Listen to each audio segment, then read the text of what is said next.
मेरे को कुछ ऐसा देखने में आया कि जूम क्लासेस के हमें विद्यार्थियों से अधिक अच्छे रेस्पॉन्स नहीं मिल पाए, भले ही उनकी कुछ और मजबूरियां भी हो सकती हैं। तो मैंने अब ये डिसाइड किया है कि मैं हिंदी में अपनी कुछ लेक्चर्स बना करके यूट्यूब पर डालना चाहूंगी। छात्र हित को देखते हुए मैं ऐसा करूंगी, क्योंकि उन्हें जब भी मौका लगे या जब भी उन्हें समय मिले, तब वो उसको ठीक से सुन सके और मेरे इस लेक्चर से लाभान्वित हो सके। प्यारे विद्यार्थियों व साथियों, यदि मेरी YouTube पर डाली गई वीडियो आपको शिक्षाप्रद या अच्छी लगी हो तो मुझे प्रोत्साहित करने के लिए बाएं हाथ पर ऊपर बने थंब के निशान को दबाकर लाइक करें तथा नीचे कमेंट बॉक्स में अपने कमेंट्स लिखें, ताकि मैं आगे वीडियो बनाने और YouTube पर डालने के लिए प्रोत्साहित हो सकूं। तथा सीधे हाथ पर लाल रंग से लिखे सब्सक्राइब को दबाकर मेरे YouTube चैनल को सब्सक्राइब करें। धन्यवाद। बीए पार्ट 1 हिंदी साहित्य में हम कई भक्ति काल के कवियों को पढ़ते हैं। उन भक्ति काल के कवियों में एक कवि संत कबीरदास जी आते हैं।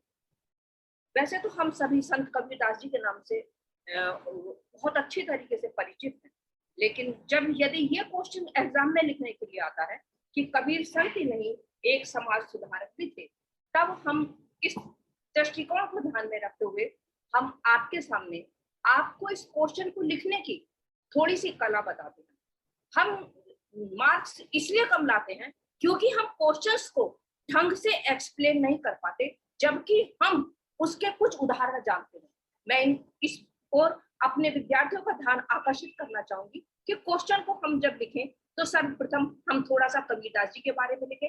विद्यार्थी अक्सर भ्रांत हो जाते हैं, दिग्भ्रांत इसलिए हो जाते हैं कि उन्हें अपने दोहों को अपने प्रश्न में एडजस्ट करना नहीं आता है। तो हम आज उसी कला को थोड़ा सिखाने की कोशिश करते हैं। आप ध्यान से उस चीज को देखिएगा। जब मान लीजिए ये क्वेश्चन हमारे सामने बनता है कि कबीर संत ही नहीं एक समाज सुधारक भी हैं, तो इसमें हमें क्या देखना होगा कि कबीरदास जी, हम प्रारंभ करेंगे थोड़ा सा और उनके कुछ जो काव्यगत विशेषताएं हैं उन्हें इसमें लाने की कोशिश करेंगे। जैसे कबीरदास जी कवि थे, तो इससे भी अधिक क्रांतिकारी और समाज सुधारक थे। सबसे बड़ी बात यह है कि कबीरदास जी ने इस समाज में जो बुराइयां फैली हुई देखी, वो चाहे किसी भी धर्म की थी, किसी भी संप्रदाय की थी, उन्होंने उन सभी पाखंडों को, कुरीतियों को दूर करने का प्रयास किया है। उन्होंने, यदि हम उनके जीवन को अच्छी तरीके से पढ़े, उनके उनके यदि हम कबीरदास जी के दोहों को पढ़ते हैं तो हमें पता चलेगा कि उन्होंने अपना पूरा जीवन लोगों की भलाई के लिए समर्पित कर दिया था। वे हिंदू और मुसलमान दोनों में, दोनों के धर्मों में जो कुरीतियां फैली हुई थी, जो बुराइयां फैली हुई थी, वो बस उन्हें दूर करने के पक्षपाती थे। उन्होंने अपने दोहों में दोनों ही हिंदू और मुस्लिम दोनों ही धर्मों पर कटाक्ष किए हैं। मैं सर्वप्रथम एक उदाहरण आपके सामने प्रस्तुत करती हूँ। जैसे हिंदुओं पर इन्होंने, सबसे पहले मैं हिंदुओं की तरफ लेना चाहूंगी। इन्होंने कहा था हिंदुओं को अपनी राह पर, सही राह पर लाने के लिए इन्होंने लिखा था। इन्हीं की पंक्तियों से हमें साबित करना होगा कि क्या कबीर जो है समाज सुधारक थे। तो इन्हीं की काव्य के कुछ अंशों को या इनके दोहों को हमें लाना होगा। इन्होंने एक स्थान पर लिखा है, पाहन पूजे हरि मिले तुम्हें पूजो पाहर, पाहन पूजे हरि मिले तुम्हें पूजो पाहर, याते चाकी भली जो पीस खाए संसार।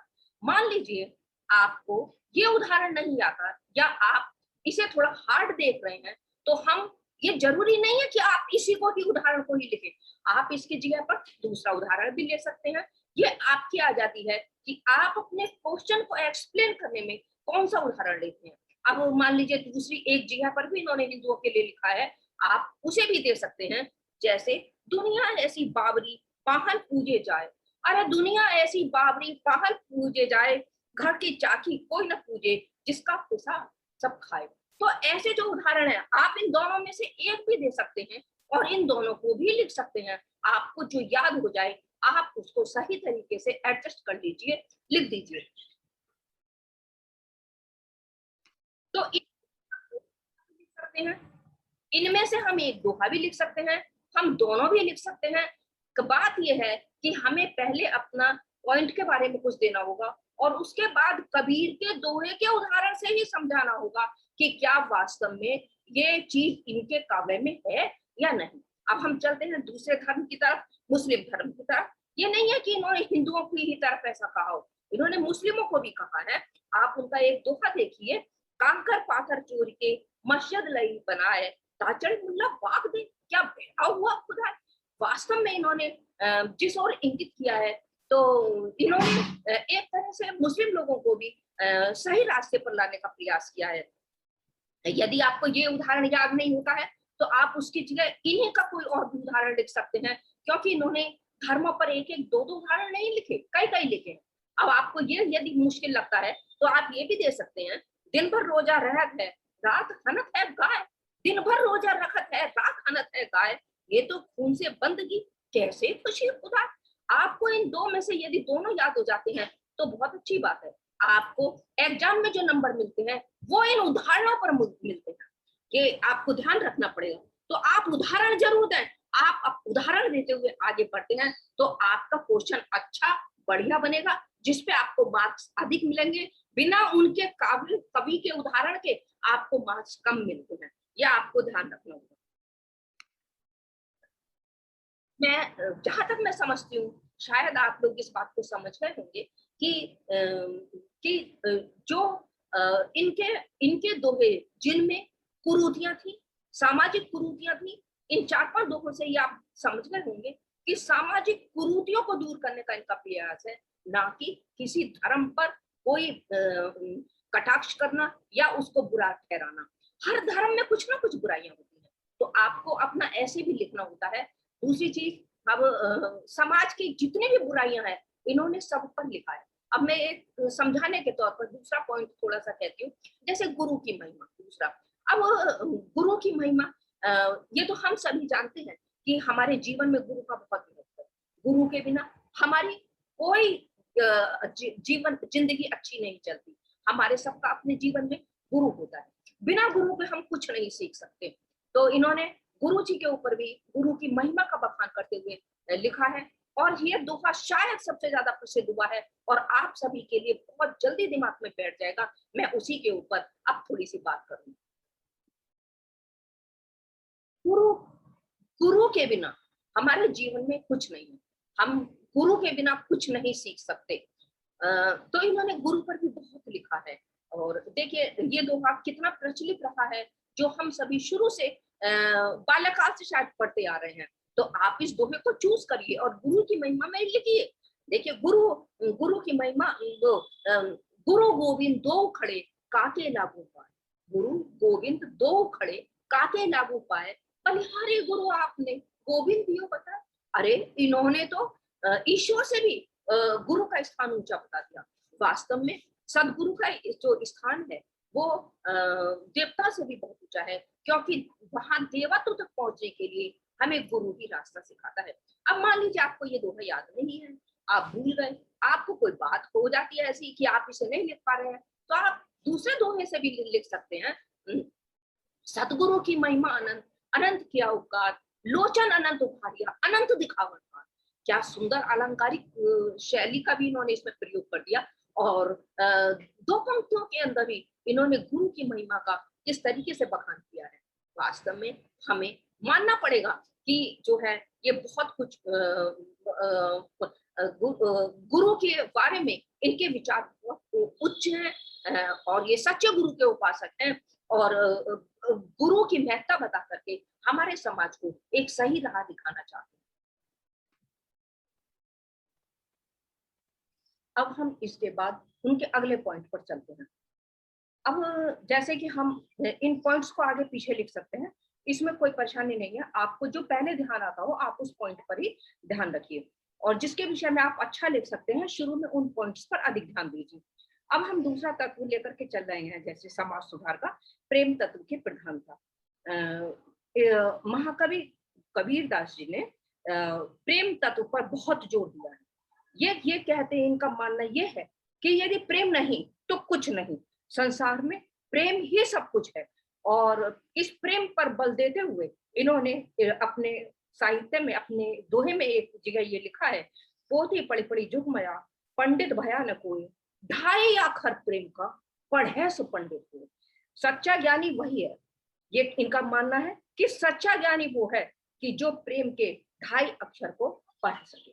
आप इसका उदाहरण देते हुए आप पहले उसके विषय में, पॉइंट के विषय में हल्का सा बताएंगे और उसके बाद एक उदाहरण देंगे जिससे कि हमारी बात स्पष्ट हो जाए। अगले पॉइंट पर आते हैं, ज्ञान कर्म पर, ज्ञान और कर्म पर बल इन्होंने बहुत अधिक दिया है, क्योंकि लोग लोग जो है ज्ञान ज्ञान भी ले लेते हैं तो कभी कर्म नहीं होता है, कभी कर्म होता है तो ज्ञान नहीं होता, और जब ज्ञान नहीं होता तो हम कर्म की तरफ बढ़ ही नहीं सकते, हमें कर्म करने के लिए ज्ञान चाहिए। तो इन्होंने इस विषय पर बहुत लिखा है और इन्होंने कहा है, जाति न पूछो साधु की, जाति ना पूछो साधु की, पूछ लीजिए ज्ञान, मोल करो तलवार का, पड़ा रहने दो म्यान। जाति, हमें उसकी साधु की जाति नहीं पूछनी, हमें उससे ज्ञान लेना है, और हम जितना ज्ञान ले सकते हैं उस ज्ञान के आधार पर हमें अपने कर्म बनाने हैं और हमें सत्कर्म की ओर अधिक बढ़ना है। ज्ञान का म्यान का होना या न होना माने नहीं रखता, माने रखता है तलवार और तलवार की धार। अब यदि मान लीजिए आपको इस संबंध में कोई और दोहा नहीं आता है तो आप इसको ऐसा भी कर सकते हैं कि साधु ऐसा चाहिए जैसा सुबह है, सार सार को गही रहे, थोता दे उड़ाए। साधु ऐसा चाहिए जैसा सुबह है, सार सार को गही रहे, थोता दे उड़ाए। मतलब साधु को भी उन्होंने एक उपदेश दिया है कि अनावश्यक बातों को छोड़कर, हमें अनावश्यक बातों को छोड़कर केवल मात्र ज्ञान की जो ज्ञान है वो हमें ग्रहण कर लेना चाहिए। ये साधु को भी उपदेश देते हैं और साधुओं से लिए हुए ज्ञान को भी मानव को बताते हैं ताकि विश्व का कल्याण हो सके। ये इनका असलियत जो उद्देश्य है, जो वास्तव में इनका उद्देश्य है, वो उद्देश्य है समाज का कल्याण का। देखिए इनका अगला जो पॉइंट है वो ये बना सकते हैं हम, निम्न या दुर्बल के पक्षधर। बड़ा बड़ा स्पष्ट सा इसके टाइटल से, शीर्षक से ही हमें लगता है कि बड़ा स्पष्ट है कि समाज में एक वर्ग है जो निर्मल है, जो निर्बल है, दुर्बल है, हीन है, गिरा हुआ है, दबा हुआ है। हम उसके लिए कोई भी मीनिंग दे सकते हैं, कुछ भी शब्द कह सकते हैं, पर कहने का मेरा मतलब यह है कि जो दुर्बल है उन्होंने उनको कहा, उनके प्रति बड़े लोगों को ये समझाने का प्रयास किया है कि उन्हें कभी सताइए मत। वास्तव में हमें यदि एक कभी समाज सुधार करना चाहता है तो वो ये चाहेगा कि समाज में जो गरीब तबके का लोग है, अर्थात दुर्बल किसी भी मीनिंग में दुर्बल है, तो उसे सताया ना जाए। तभी इन्होंने अपनी दुर्बल लोगों के प्रति अपनी भावना को जताते हुए ये लिखा है कि कभी भी दुर्बल को नहीं सताना चाहिए, घमंड में भरकर दुर्बल व्यक्ति को सताना अच्छी बात नहीं है। इस विषय पर उन्होंने अपनी जो पंक्तियां लिखी हैं वो ये है, दुर्बल को न सताइए, जाकी मोटी आए, मुई खाल की श्वास से लौह भस्म हो जाए। इस तरीके से इन्होंने जो घमंडी लोग हैं, चाहे वो धन में, सत्ता में या कोई भी मद उनके अंदर है, तो उस मद को भी स्पष्ट संकेत दिया है कि गरीब व्यक्ति को कभी मत सताओ, क्योंकि उसकी जो आह है वो उसको ले डूब सकती है। क्योंकि ये ऐसा इन्होंने संदेश दे करके अपने जो मानवतावादी विचारधारा है उसे यहाँ पर दिखाया है। हिंसा का विरोध, इन्होंने जीव हत्या का विरोध किया है। इन्हें हत्या से शायद नफरत है, हत्या से मानवों को दूर ले जाना चाहते हैं, और जीव हत्या का अंजाम इन्होंने बहुत बुरा बताया है, दुखद बताया है। इन्होंने कुछ एक दोहा इस पर लिखा भी है, जो बकरी पाती खात है ताकि काड़ी खाल, जो नर बकरी खात है तिनके कौन हवाल। इस तरीके से ये एक संदेश देना चाहते हैं कि जीव हत्या मत करो। अगले पॉइंट पर यदि हम आते हैं, अगला पॉइंट हमारा बनता है जाति पाति का विरोध।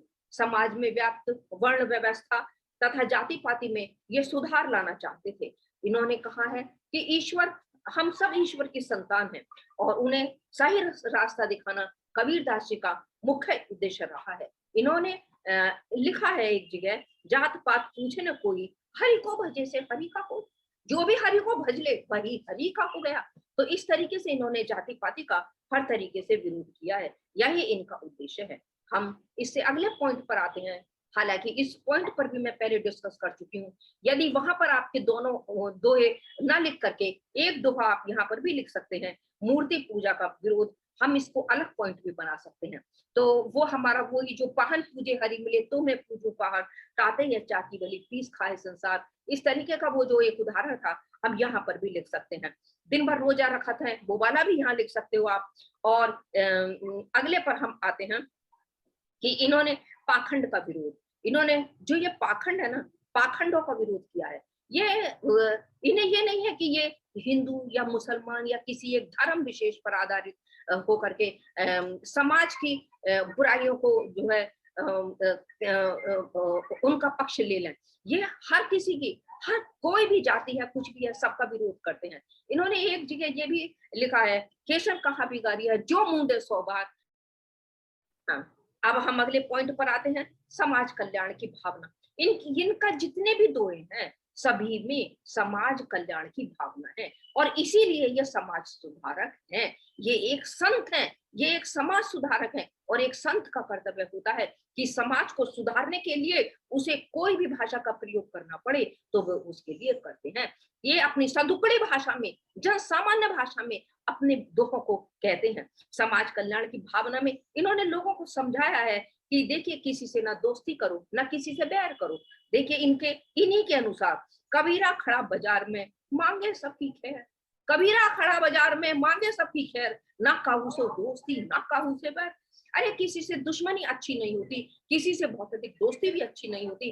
संकीर्णता को त्याग करके, संकीर्णता छोड़ दो, मन के छोटापन छोड़ दो, स्वार्थ छोड़ दो और उच्च और आदर्श जीवन को अपनाओ, यही इनका उद्देश्य रहा है। इसके अतिरिक्त तो कुछ पॉइंट्स ऐसे बनते हैं कि जिन पर हम चाहे पॉइंट्स में ना लिखें और समाज कल्याण की भावना करके हम कुछ भी लिख सकते हैं और पॉइंट भी बना सकते हैं, ये हमारे अपने ऊपर चलता है। अब देखिए, जैसे देखिए मीठी वाणी पर इन्होंने जोर दिया है।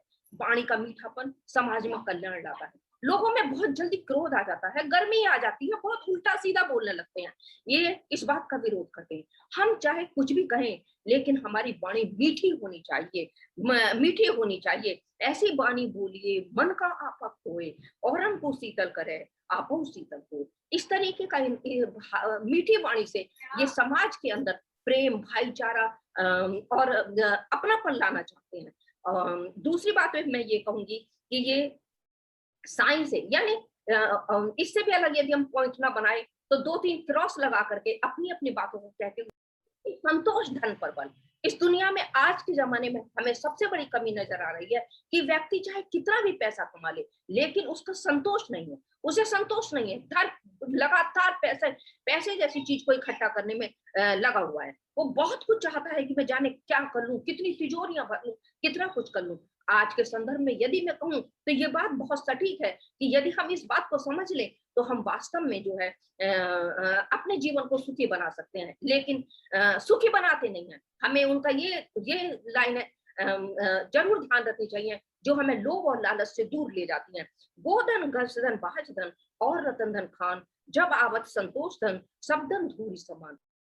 देखिए अंत में निष्कर्ष है मैं ये कहूंगी कि इनके साहित्य को लेकर के जो भी कुछ कहा जाए कम है। इन्होंने इतना समाज में सुधार लाने का प्रयास किया है, इतना शायद ही किसी कवि ने किया हो। कबीरदास जी ने वास्तव में ये संत भी हैं और एक समाज सुधारक कवि भी हैं। मैं निष्कर्ष से हम यही कहना चाहेंगे कि भारत में ही नहीं, ये विश्व स्तर पर सुधार लाना चाहते हैं और आज के जमाने में अनेकों पीएचडी तक इस विषय पर हो रही है। इन्होंने सदुक्कड़ी भाषा में समाज में फैली हुई जो भी कुरीतियां हैं उनका खंडन किया है। ये एक क्रांतिकारी कवि थे जो आमूलचूल परिवर्तन चाहते थे, जो चाहते थे कि उन यहाँ पर वो एक ऐसे संदेश दें जिससे मानवतावाद जिंदा रहे लोगों में। इन्होंने प्रेम की धारा का प्रवाह किया है। अंधविश्वास, पाखंड, मूर्ति पूजा और भी न जाने कितनी चीजों का इन्होंने खंडन किया है। जो हमारे समाज के अंदर कुरीतियां फैली हुई हैं उनको दूर करने के लिए इन्होंने लोगों को जगाया है। हिंसा, पशु बलि इत्यादि से दूर रहने के लिए उन्होंने मानव को ज्ञान और कर्म का रास्ता दिखाया है, जिससे कि इस समाज का बहुत अधिक कल्याण हो सके। उनके दोहे आधुनिक युग में भी प्रासंगिक हैं। अंततोगत मानना होगा कि वे सच्चे शब्दों में समाज सुधारक थे।